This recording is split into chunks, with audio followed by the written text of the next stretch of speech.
Que Dieu vous bénisse. Nous disons merci au Seigneur pour ce soir merveilleux qu'il nous a donné.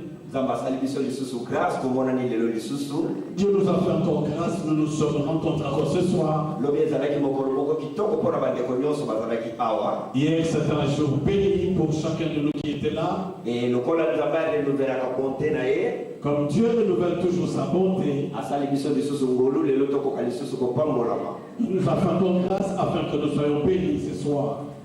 Merci pour la répondre à l'invitation pour Canelo. Donc nous donnons merci à tout un chacun qui était là afin que nous soyons bénis ce soir. Merci pour la répondre à l'invitation pour Canelo.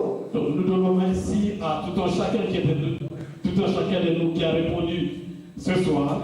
Et merci à ma salle malgré ma missale le dimanche, mais pour répondre à l'invitation, nous avons vraiment canisé la vie. Nous disons merci à tous les hommes de Dieu qui se sont pointés cet après-midi, malgré les multiples occupations qu'ils ont. Le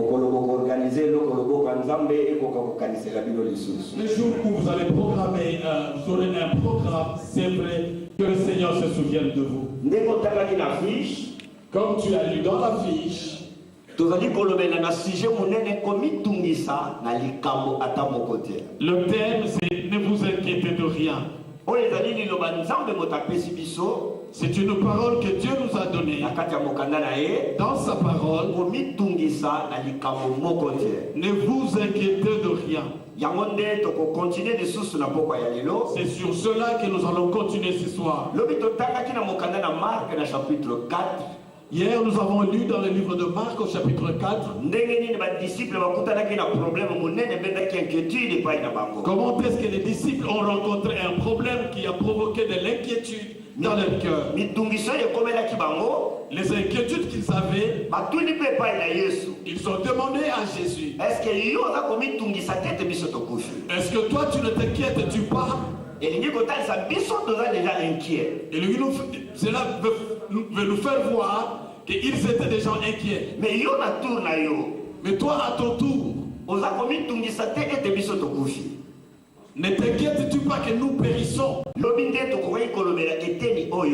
Hier nous avons parlé de cet aspect. Mais le 2 Rois chapitre 6. Aujourd'hui nous allons parler et nous allons nous entretenir dans 2 Rois au chapitre 6. Nous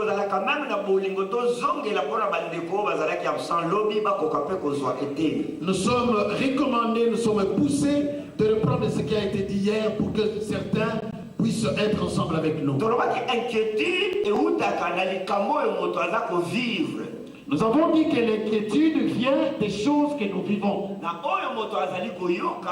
de ce que l'homme entend. C'est ça qui peut amener l'homme à l'inquiétude. Mais dans 2 Rois chapitre 6, à partir du verset 15 jusqu'au verset 18, là nous voulons voir un homme de Dieu était aussi dans l'inquiétude. La Bible dit à partir du verset 15 jusqu'à 18, les serviteurs de l'homme de Dieu se leva de bon matin et sortit. Et voici une troupe entourait la ville avec des chevaux et des chars. Et le serviteur dit à l'homme de Dieu, ah mon Seigneur, comment ferons-nous? Il répondit, ne crains point, car ceux qui sont avec nous sont en plus grand nombre que ceux qui sont avec eux. Élisée pria et dit, Éternel, ouvre ses yeux pour qu'il voie. Et l'Éternel ouvrit les yeux du serviteur qui vit la montagne pleine de chevaux et de chars de feu autour d'Élisée. Amen. Et si dans le texte dont nous venons de lire,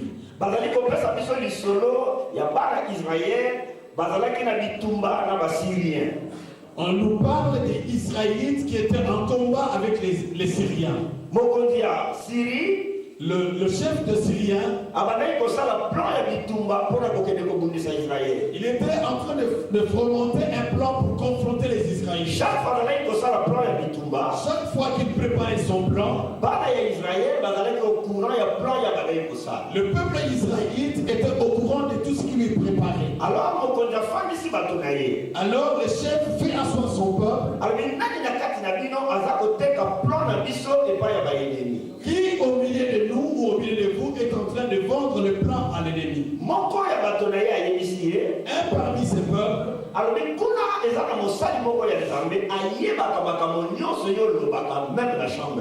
là il y a un homme de Dieu qui comprend et qui connaît toutes choses qui se passent dans ta chambre, même si tu ne le dévoiles pas. Le chef de Syrien demande où se trouve cet homme. On lui informe qu'il se trouve dans une ville qui s'appelle Dotan. Il a dit, allez prendre cet homme et amenez-le vers moi. Quand les gens de Syrie sont allés pour arrêter Élisée, ils ont encerclé tout le village de Dotan. Le verset 15 nous dit,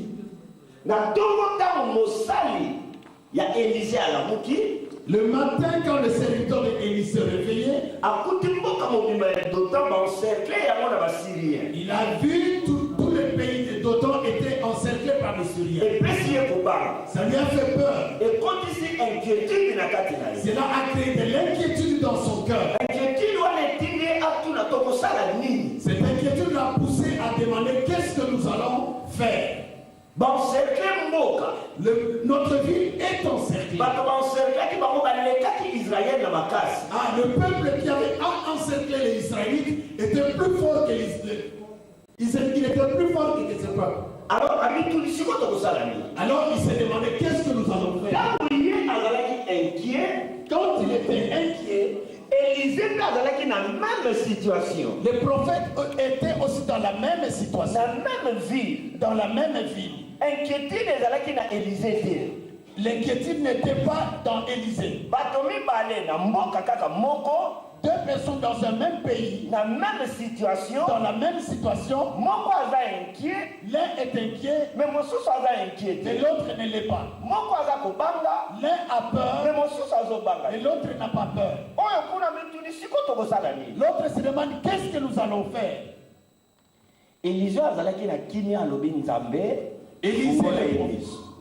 Élisée, le prophète qui était calme, qui avait la paix, il a demandé au Seigneur de lui ouvrir les yeux.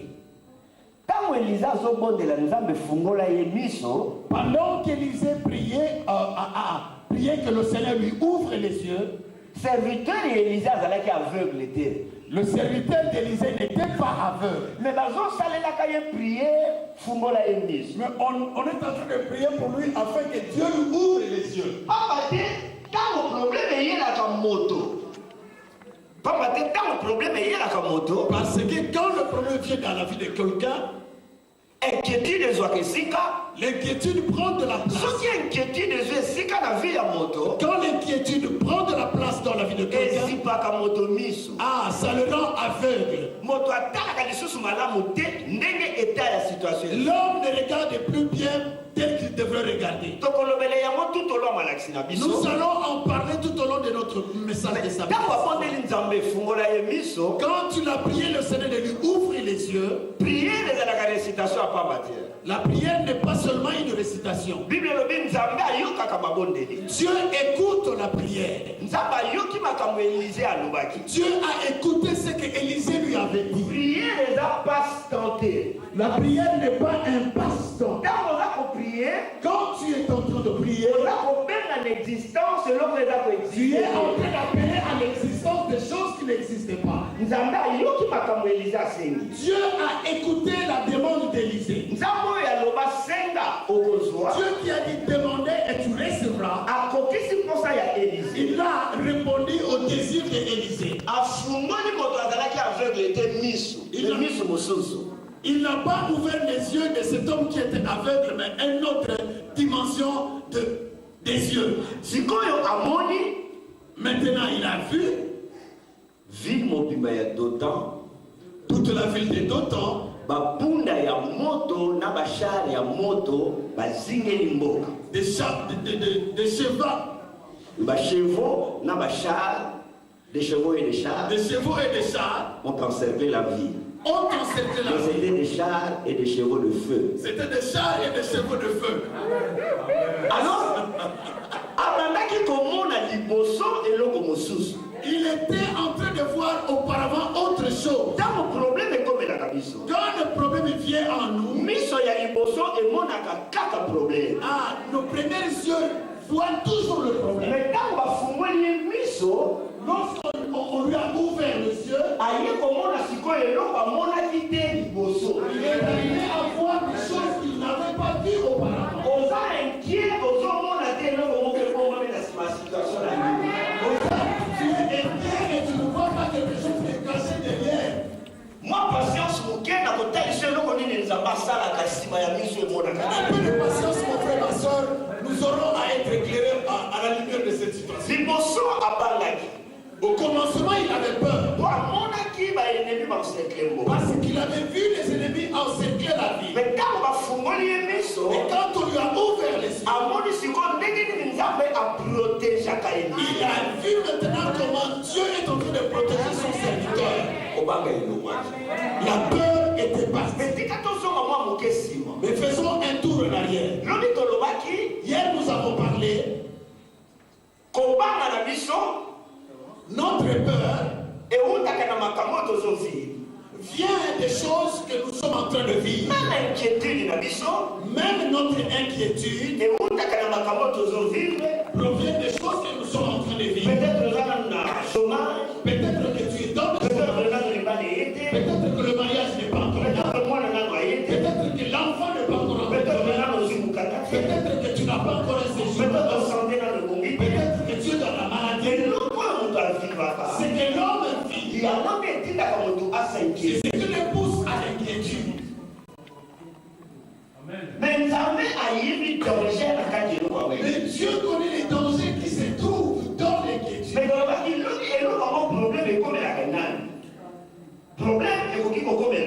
Hier, nous avons étudié les problèmes peuvent venir dans la vie de qui. Le problème est à la portée de tout le monde. Hier, nous avons parlé de l'histoire des disciples avec Jésus dans la barque. Nous avons dit que le problème à suivre quelqu'un, être avec quelqu'un, même s'il est avec moi. Les vents à attaquer, à toucher les disciples, c'est pendant qu'ils étaient avec Jésus. Très souvent, quand quelqu'un est dans le problème, la première des choses que nous disons, nous savons que Dieu ne peut pas. Peut-être que si tu es dans les problèmes, tu te diras peut-être que Dieu ne peut pas avec toi.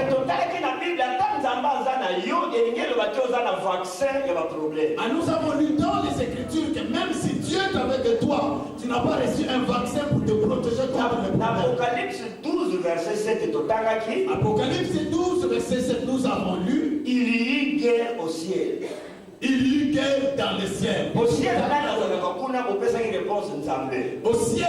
qui habite là-bas, vous avez répondu Dieu. Il n'était pas parti en congé. Il était toujours dans son ciel. Mais la guerre a commencé là. Avant la Première Guerre mondiale. Le problème dans la vie de quelqu'un ne signifie pas que Dieu l'a abandonné.